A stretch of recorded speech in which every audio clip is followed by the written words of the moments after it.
Somewhere in Lancaster, Pennsylvania, a man is sleeping tonight. He is warm. He is comfortable. The woman he loves is beside him. Tomorrow he has plans. Maybe a gig to prepare for, maybe church on Sunday, maybe just the slow, easy rhythm of a holiday week. People in this town know his name. They trust him. They like him. And today he murdered someone, not years ago, not in another life. Today, this morning, December 21st, 1992, he walked into a young woman's apartment 4 days before Christmas, and he destroyed everything she was and everything she would have been. And then he got in his car and drove home. And now he is asleep. That thought should stay with you, because this is not a story about a monster who hides in the dark. This is a story about how ordinary evil looks, how it smiles at you, shakes your hand, plays music at your wedding, how it lives right next to you for 26 years and you never once feel it. But before we get to him, you need to know her, because Christy Mirack is not a case number. She was a person, a real one. And this story only makes sense if you feel that first. Christy grew up in Shamokin, Pennsylvania. Small town, close families, the kind of place where your neighbors know your mother's name and your mother knows theirs. She was the middle child, older sister Alicia, younger brother Vince, and from everything the people around her said, she was the kind of person a family builds itself around without even realizing it. Her brother Vince has never stopped talking about her. Decades later, the weight of losing her has never left his voice. He remembers the garage. When they were kids, Christy would pull Vince in there on cold afternoons and set up a classroom, a chalkboard on the wall, Vince as the only student. Christy at the front, chalk in hand, running her lesson like the whole thing was already real. She was not playing pretend, she was practicing. That dream followed her every single year after that, through high school, through college at Millersville University, right into the fall of 1992, when she finally stood in front of her own real classroom. 6th grade, Rohrstown Elementary School, Lancaster, Pennsylvania. To get there, she had left behind the only world she had ever known, 78 miles. That was the distance between her new apartment in Lancaster and her family back in Shamokin. In 1992, that was not just a number on a map. There were no video calls, no instant messages, just the phone in the evenings and the quiet of a city where nobody had known her since childhood. If Christy needed someone in the middle of the night, the people who loved her most were over an hour away. She was 25 years old, alone in a new city, building a new life from nothing. And here's what makes that loneliness matter. In 1992, Lancaster, Pennsylvania, if you screamed inside your apartment and nobody knew your name in that building, nobody would recognize your voice. She was that alone, but inside that classroom, you would never have known it. Her principal, Harry Goodman, was not a man who gave compliments easily. He had seen teachers come and go for years, but he said something about Christy that most principals never say about anyone. He said walking into her classroom gave him chills. Her students were not sitting quietly. They were leaning in. They were listening. They were engaged in the way that only happens when a teacher makes a child feel like the lesson was made specifically for them.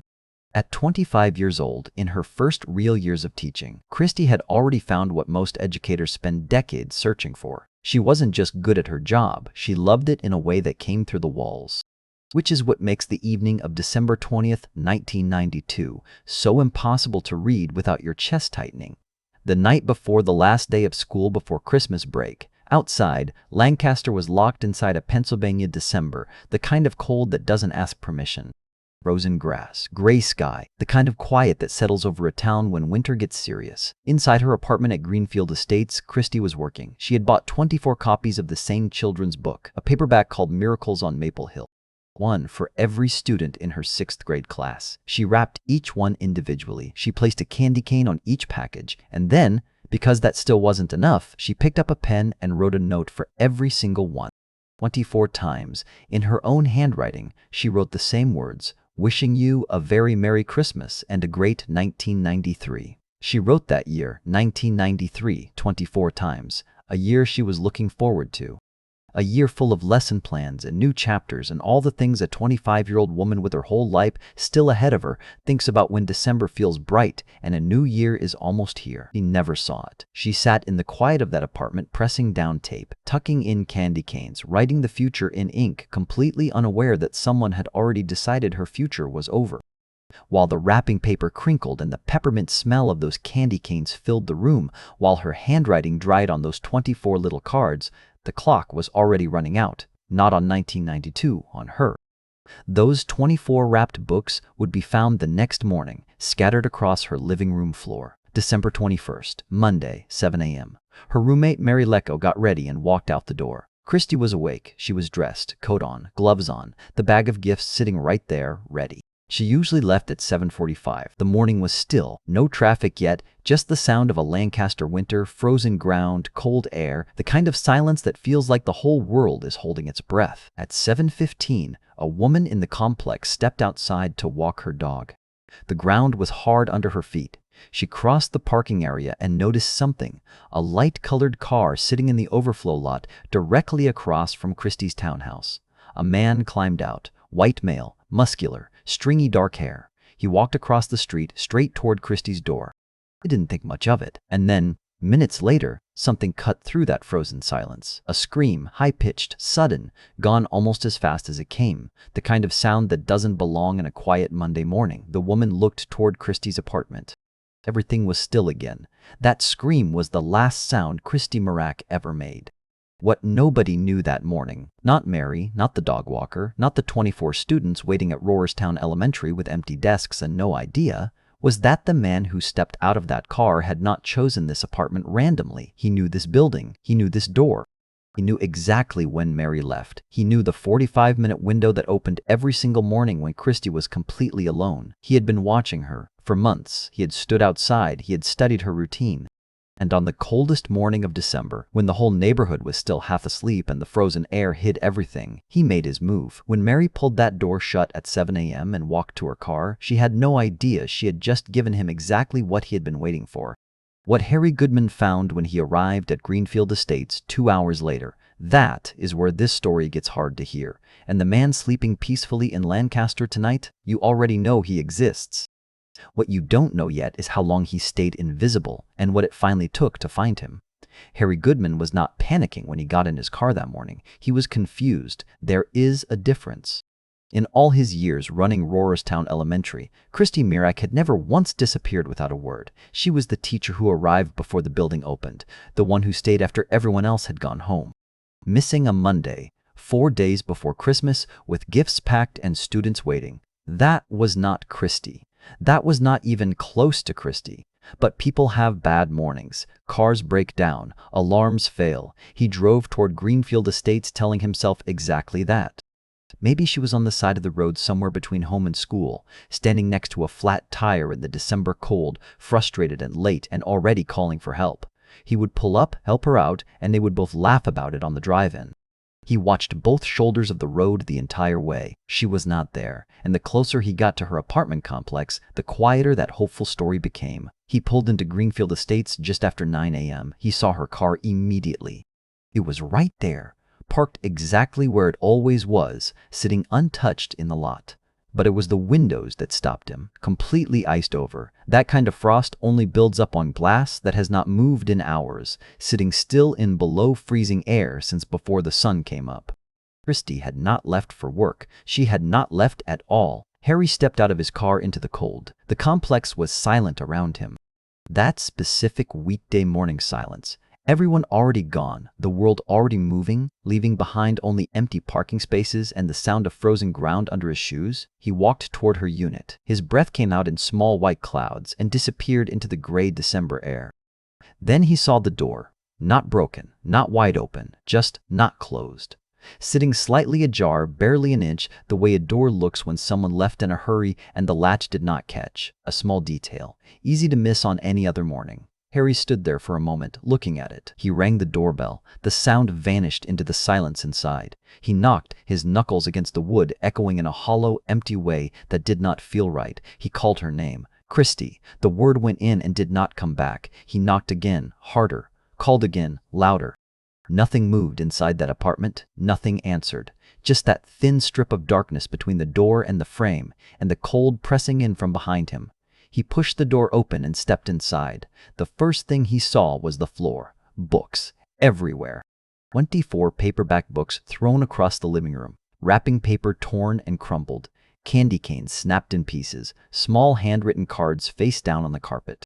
The careful work of the night before, every individually wrapped gift, every personal note written in Christy's own handwriting, scattered like none of it had ever mattered.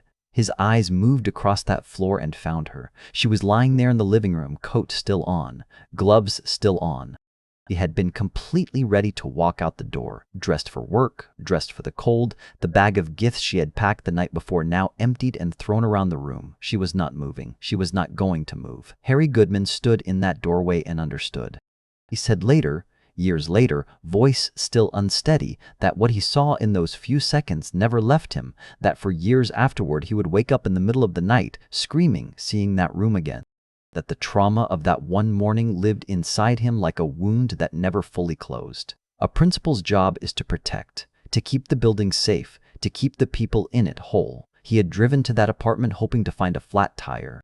He had found something no human being should ever have to see. He ran. He burst out of that apartment and started moving door to door through the building, pounding with both fists, shouting for someone to answer. Finally, a neighbor opened up. Harry stumbled inside and called 911. It was 9:20 a.m.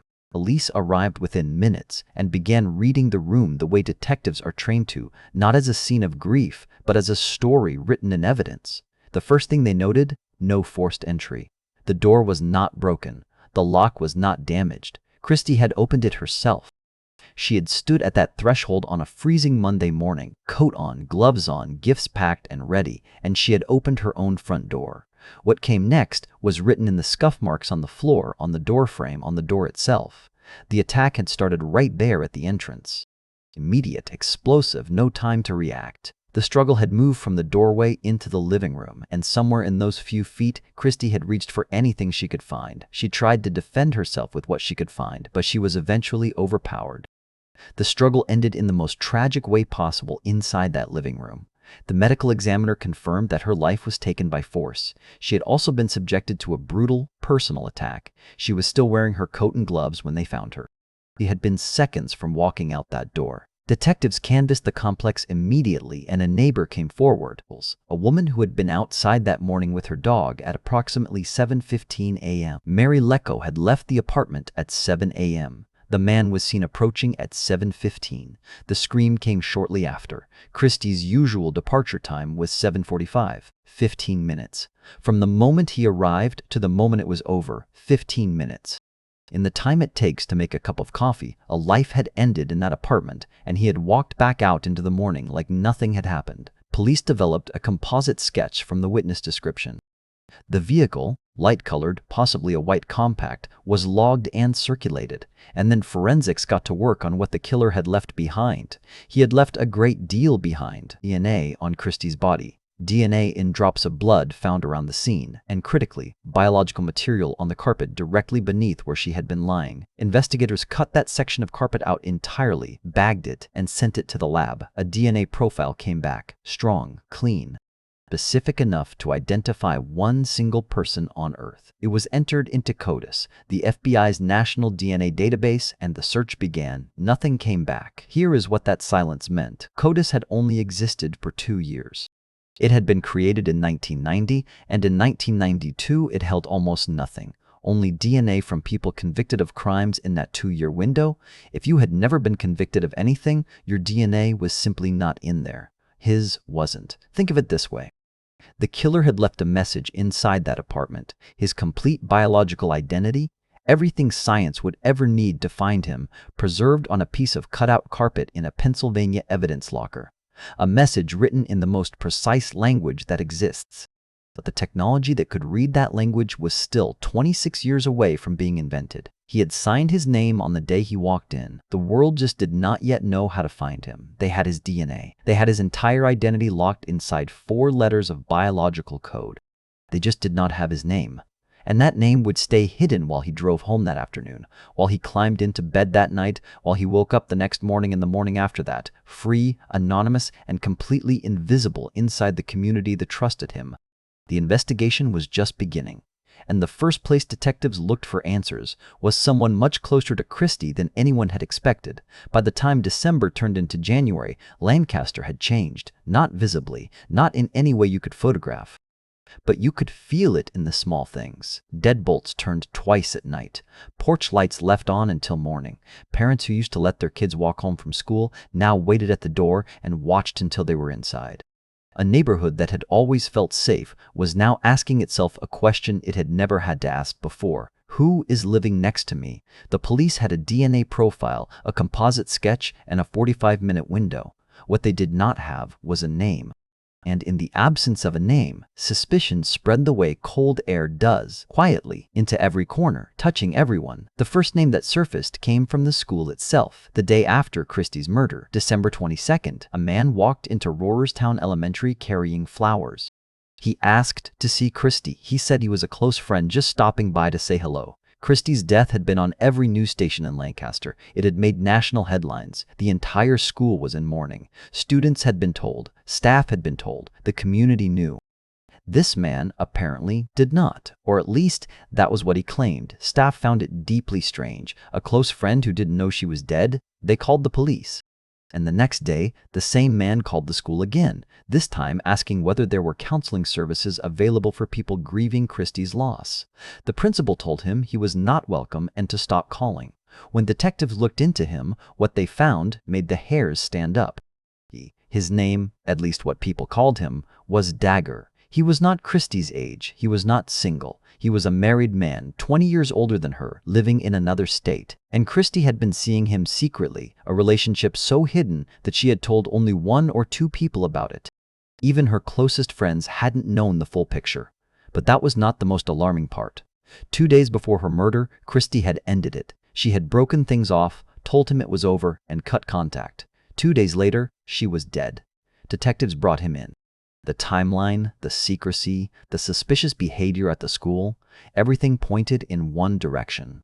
Viewer, at this point you are thinking what the investigators were thinking. This is him. It has to be him. It wasn't. Dagger had an alibi so clean it was almost frustrating.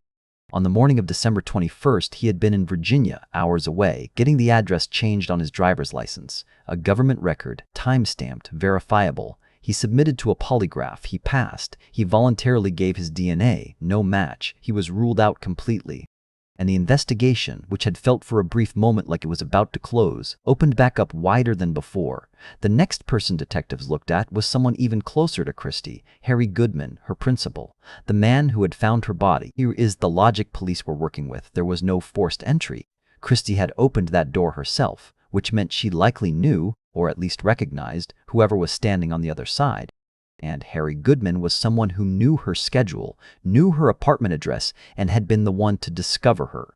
In homicide investigations, the person who finds the body is always looked at. Always. Harry was devastated when detectives turned their attention to him.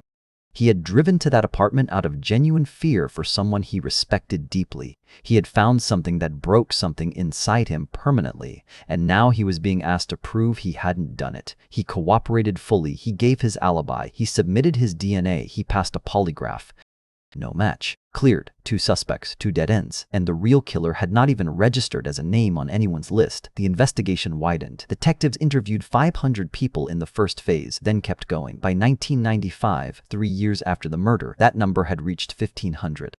1,500 people interviewed. Nearly 60 formally cleared as suspects. Tips followed. Leads chased. Every thread pulled until it either connected to something or snapped in their hands. Every single one snapped. There were also 3 separate reports from residents at Greenfield Estates about a peeping Tom, a man seen lurking outside apartment windows, watching young women inside. The reports were investigated. Descriptions were vague. No identification was ever made. At the time, those 3 incidents felt like a side note. They were not a side note. But in 1992, 1993, 1994, nobody knew that yet. What investigators knew was that every lead had a dead end waiting at the other side of it. The DNA in the evidence locker was real. The killer's identity was locked inside it, and the science to open that lock had not been invented yet. Weeks became months, months became years. The file grew thicker and went quieter at the same time. Through all of it, the Mirack family waited. Christy's father, Vincent, her sister, Alicia, her brother, Vince, who had been 21 years old when he lost his sister and who had been carrying that weight every single day since. And Christy's mother, Jerry. Jerry Mirack was the kind of woman who did not sit quietly with pain. In the years after Christy's murder, she gave interviews. She made public appeals. She sat in front of television cameras and said what every mother in her position says: please, if you know something, say something. She kept her daughter's name alive with everything she had. And then cancer came for her. Through her illness, Jerry's family said her grief over Christy never softened. It just changed shape. The not knowing was its own kind of dying. She had buried her daughter without answers, and now she was running out of time to ever get them.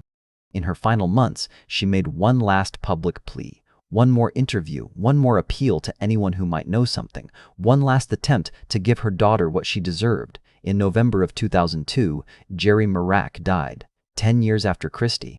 The question she had carried for a decade, "Who did this to my daughter?" went with her unanswered into the ground.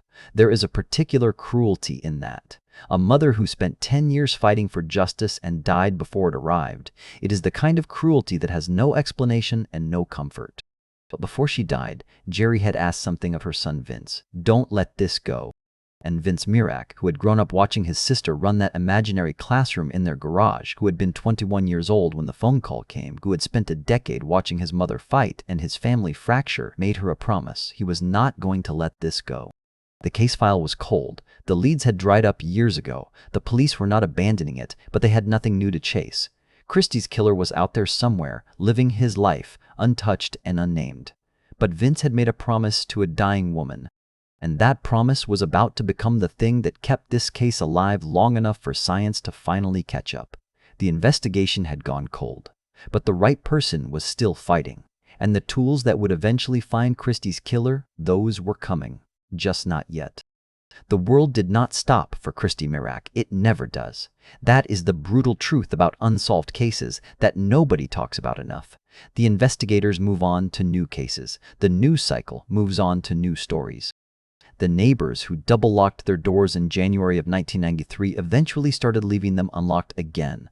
Life, with its complete indifference to unfinished grief, simply continued. But Vince Mirack did not continue. He got up every morning carrying the same weight he had gone to bed with the night before. His sister's face, his mother's voice asking him not to let go. The question that had no answer, not in 1993, not in 1998, not in 2002 when they buried his mother with it, still unanswered. Vince was not moving on. Vince was not built for moving on. He had made a promise, and he intended to keep it, even if it cost him every comfortable thing in his life. So in 2007, 15 years after Christy was murdered, he went looking for allies.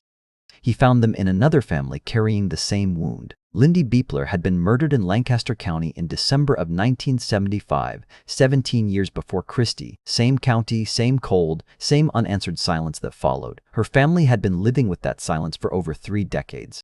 Vince reached out to them, and together they did something that required a specific kind of stubbornness to pull off. They put up a billboard, not a small one, a full highway billboard on one of Lancaster's busiest roads, thousands of vehicles passing it every single week. 2 photographs. 2 names, and above them, in large letters, a question directed at every person who drove past. Do you know who murdered us? Think about what it takes to do that. To stand at the base of a billboard with your dead sister's face on it, on a highway where strangers drive past without slowing down, and still believe that somewhere out there, someone is going to see it and pick up the phone. That is not hope in the easy sense. That is hope that has been stripped of everything comfortable and is running on nothing but refusal. We have covered Lindy Biechler case in our previous video. You can watch it. Link for Lindy case is in the description. Most drivers passed that billboard on their way to work and forgot about it by lunchtime. Vince did not forget about it for a single day. In 2009, he built a Facebook page for Christy's case. This was still early enough in social media's life that doing this required real effort. Writing posts, sharing information, trying to reach people who might know something, keeping a 17-year-old murder in a space where people's attention lasted seconds. It generated awareness. It generated comments and shares and messages from people who remembered Christy, who had gone to school near her, who had followed the case over the years. It did not generate a suspect. The years kept moving. The file kept sitting. And then, in 2015, 23 years after the murder, something shifted. The Lancaster County District Attorney's Office took formal jurisdiction of the case. A new team, fresh eyes. and among them a prosecutor named Christine Wilson, who had a connection to this case that was personal in a way that went beyond professional obligation. Christine Wilson had been a senior in high school when Christy Mirack was murdered. She had grown up in Lancaster. Had watched this case go cold from the outside, the way the whole community had. And now she was inside it, spending her nights and weekends reading through thousands of pages of reports, evidence logs, interview transcripts, going back to the beginning and asking whether anything had been missed. Years passed by, she said later. The family was becoming very frustrated, investigators were becoming frustrated, and the public was also very frustrated. She was not willing to add her name to that list of people who gave up. The team began looking at what new forensic technology could do with the DNA that had been sitting in that evidence locker for over 2 decades. And in March of 2017, they made a call to a company in Virginia called Parabon Nanolabs. What Parabon did with DNA had never been possible before. For decades, a DNA profile was essentially a lock with no key. It could confirm or eliminate a suspect if you already had one to test. But if you had no suspect, if you were starting from nothing, a DNA profile told you nothing about what the person looked like, where they came from, or how to find them. Parabon changed that. They called it DNA phenotyping. Using the genetic information inside a DNA sample, their scientists could now predict physical characteristics: skin tone, eye color, hair color, face structure, ancestry. They could take a biological signature left at a crime scene and build a picture of the person who left it, not a photograph.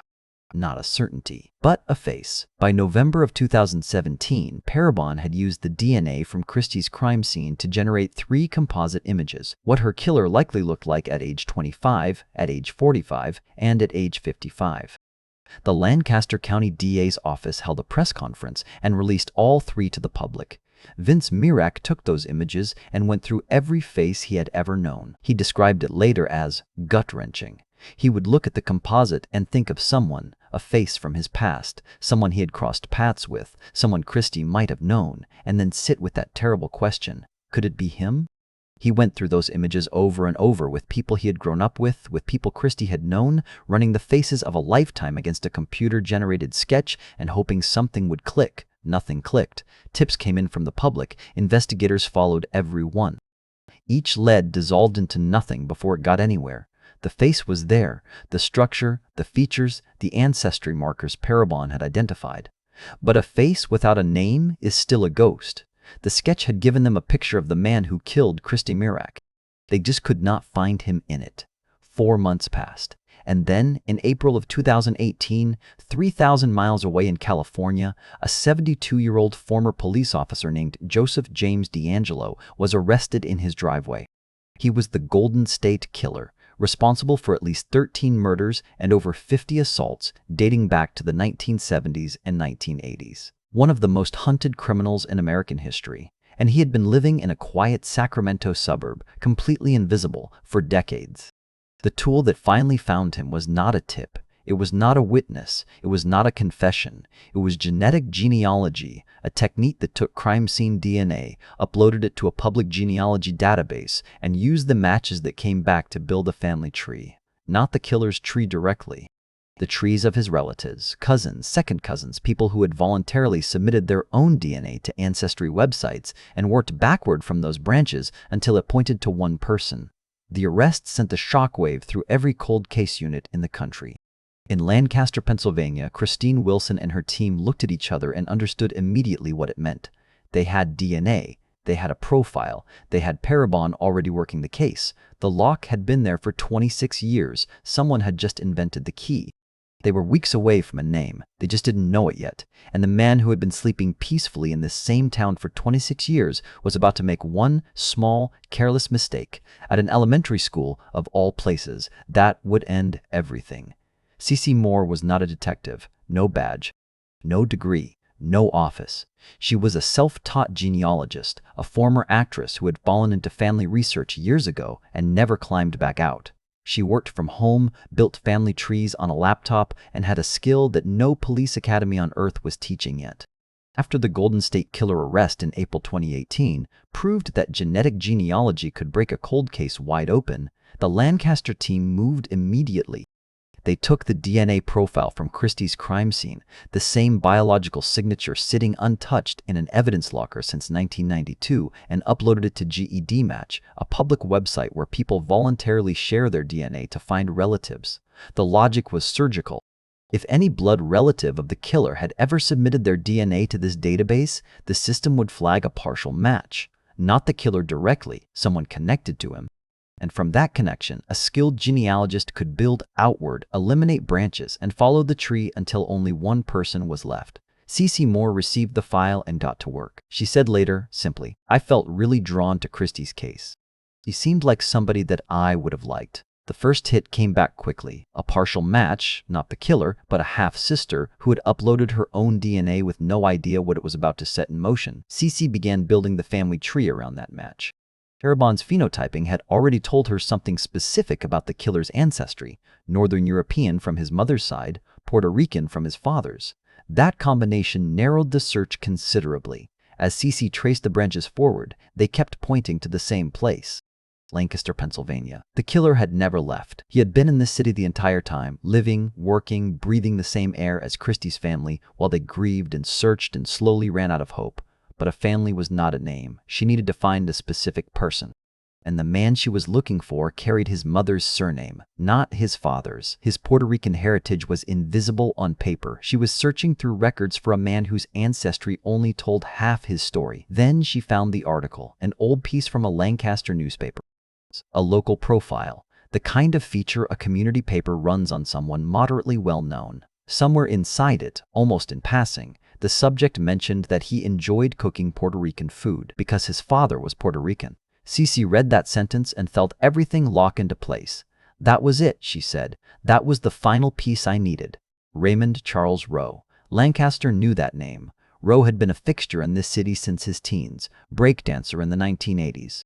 Local DJ battle winner. House DJ at the Chameleon Club, Lancaster's most well-known live music venue. He ran a DJ school. He had a wedding business so popular that clients booked him months ahead. He went to church. He had children. People who knew him described his way with people as the reason for his success. Easy to like, impossible to suspect.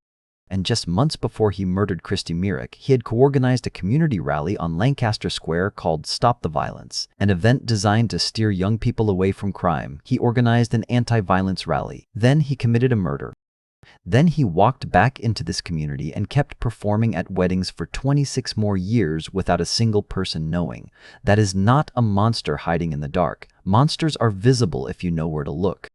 This was something colder, a man with a complete double life, two separate versions of himself running in parallel, and enough self-control to never let either one touch the other. His only legal record in 26 years was a 2001 noise complaint from playing music too loud. Charges dismissed. He had lived 4 miles from Christy. He drove past her apartment building daily. It sat directly on his route to work. She sunbathed outside. There had been 3 Peeping Tom incidents at Greenfield Estates, never solved. His white 1988 Toyota Celica matched the car the dog walker had seen that morning. And in Christy's wallet, there was a ticket stub from the Chameleon Club, the venue where Rowe worked Friday nights. She had been there. He had been behind the decks.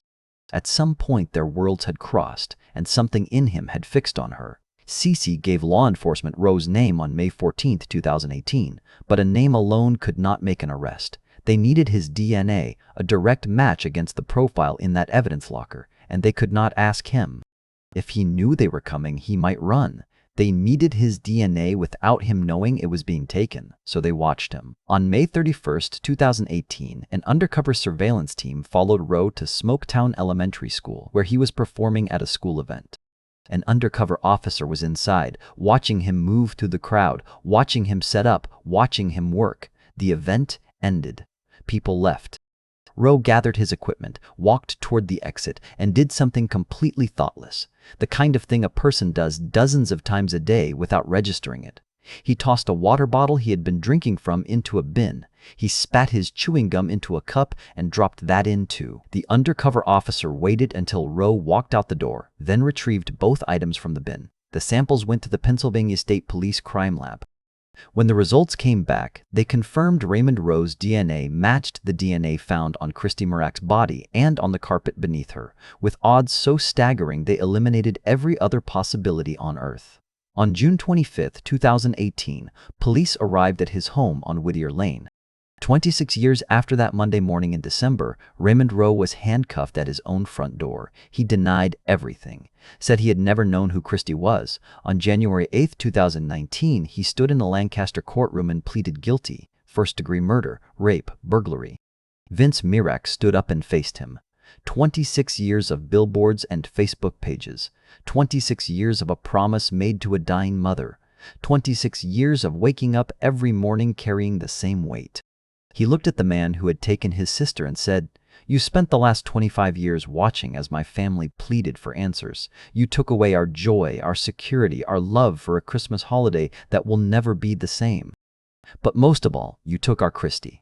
Rowe turned to the family, voice shaking. "I can't imagine what you're going through. I apologize." He gave no motive, no explanation, no answer to the only question that mattered: why?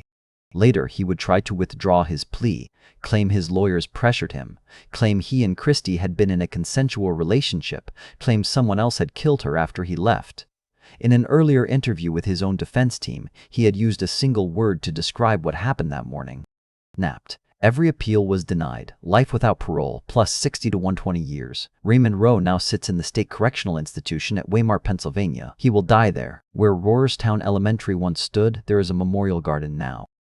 Bricks etched with students' names surround it. Every year, on the anniversary of her death, yellow ribbons appear on the nearby trees, tied quietly by people who still remember. She had wrapped 24 books the night before she died, pressed a candy cane to each one, written the same words by hand 24 times in her own handwriting: "Wishing you a very Merry Christmas and a great 1993. Justice came. 26 years late, but it came. 1993 never did." Christy Mirack was 25 years old.